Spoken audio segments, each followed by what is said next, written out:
স্পষ্ট আমি যেখান থেকে দাঁড়িয়ে বলছি, এটি বৃহত্তম চট্টগ্রামের একটি বৃহত্তম স্থান, লাখো কোটি মানুষের সন্তানদের কর্মসংস্থান।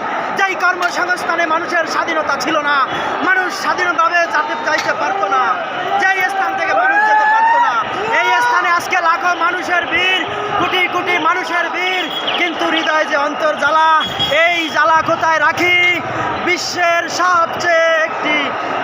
সবচেয়ে বড় যে একটি আন্দোলন হয়েছে, এত বড় আন্দোলন কখনো হয়নি। কিন্তু বিশ্বের সব সময়, বাংলাদেশের সকল সময় এই জাতীয় পতাকার জন্য আন্দোলন হয়েছে। এই দেশের ছাত্রীদের কখনো জীবন দিতে হয়নি, এত ছাত্রছাত্রীদের বাংলাদেশের মেডিকেলে ভর্তি থাকতে হয়নি। হাজার ছাত্র ভাই ও বোনেরা এখনো মেডিকেলে মৃত্যুর সাথে পাঞ্জা লড়ছে। আপনারা আমাদের ভিডিও দেখে আপনাদের শান্তি নিন। আমরা আল্লাহর কাছে হাত জোড়ে করে বলছি, আমাদের ভাই বোনদেরকে সুস্থ করে দাও। দেশের মানুষ সুস্থতা ফিরে পেয়েছে, দেশের মানুষ শান্তি ফিরে পেয়েছে, এদেশের মানুষ শান্তি চোখে দেখতেছে। দু চোখে মানুষ যেন শান্তির একদম আগাম বাতা চলে এসেছে। তোমরা যখন নেমেছিলে, তোমরা যখন ছাত্র আন্দোলন ডাক দিয়েছিলে, তখনই আমাদের হৃদয় ডাক দিয়েছিল আমরা দেশের শান্তি ফিরে পাবো, আমাদের বিশ্বাস, আমাদের আস্থা। কিন্তু আমরা শান্তি পেয়েছি, আমরা শান্তি পেয়েছি, আমরা স্বাধীনের উল্লাস করছি, আমরা 24-এর উল্লাস করছি। কিন্তু তোমাদের হারিয়ে আমাদের হৃদয় যে ব্যথা, এই ব্যথা যেন তোমাদের নাম যতক্ষণে বাংলাদেশে সরকার যতক্ষণ পর্যন্ত না আসে, তোমাদের নাম এই বাংলার হৃদয় স্বর্ণ অক্ষরে না লিখবে, ততক্ষণ পর্যন্ত আমাদের হৃদয় আগুন জ্বলবে। আমি চাই এদেশে শান্তি ফিরে আসবে। দেশের শান্তি অবশ্যই এসেছে, এখন শুধু একটি সভ্য শান্ত সরকার যখন সৃষ্টি হবে, তোমাদের নাম এই বাংলার মানচিত্রে স্বর্ণ অক্ষরে লিখবে।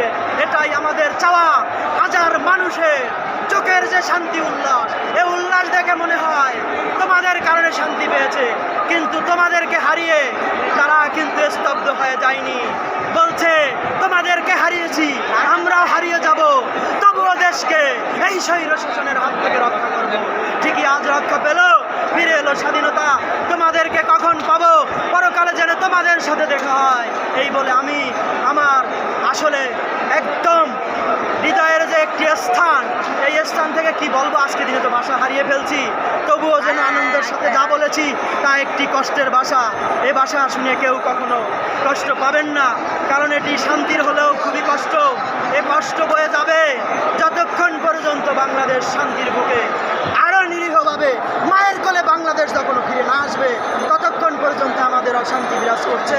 আর আমাদের সকল মা, ভাই, বোন, বাবা সবাইকে বলবো, আমরা শান্তিপ্রিয় দেশ, তোমাদের কোলে আছি। তোমরা আর আমাদের নিয়ে চিন্তা করতে হবে না, তোমরা আমাদের বেতনের টাকায় ভালো থেকো, আমরা যেন ভালো থাকি। তোমাদের দোয়াই আমরা আবার 24-এর উল্লাস ফিরে পেয়েছি। আলহামদুলিল্লাহ, আলহামদুলিল্লাহ, আলহামদুলিল্লাহ। স্বৈর শাসনের পতন হয়েছে, দেখতে পেরেছি। এখন আর কোনো অশান্তি ভুবে নাই, হৃদয় নাই। দেশে মানুষ শান্তিতে থাকবে, এই শান্তি যেন মানুষের হাজার বছর থাকে।